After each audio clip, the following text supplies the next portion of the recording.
Welcome to 4 PM news updates. నేను సునీల్. ఇక breaking news updates చూసేద్దాం. మేడ్చల్ జిల్లాలో వరుసగా జరుగుతున్న ఏసీబీ సోదాలు సంచలనంగా మారాయి.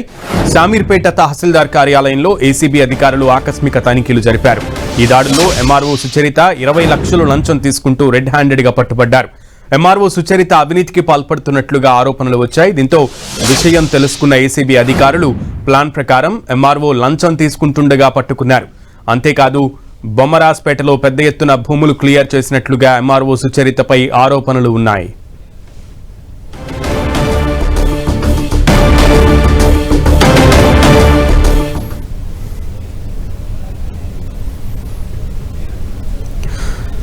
శామీర్పేట తహసీల్దార్ ఆఫీసులో ఏసీబీ అధికారులు సోదాలు చేస్తున్నారు. ముఖ్యంగా ఎంఆర్ఓ సుచరితని రెడ్ హ్యాండెడ్ గా పట్టుకున్నట్లుగా తెలుస్తోంది. పూర్తి సమాచారం మా ప్రతినిధి కిరణ్ అడిగి తెలుసుకుందాం. కిరణ్, శామర్పేట తహసీల్ కార్యాలయంలో ఏసీబీ అధికారులు సోదాలు చేస్తున్నారు.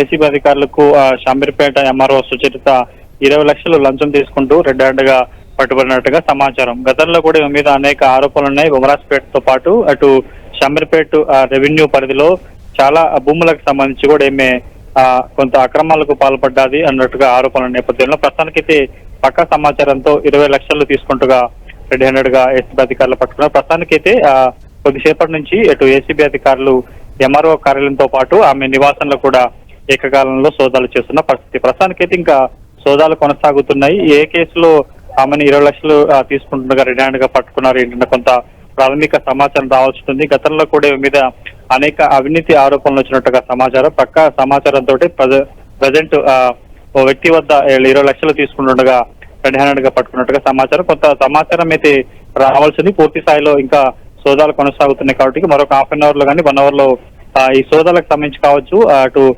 దీనికి సంబంధించిన పూర్తి వివరాలను కూడా ఏసీబీ అధికారులు వెల్లడించే అవకాశం అయితే ఉంది. రైట్ కిరణ్.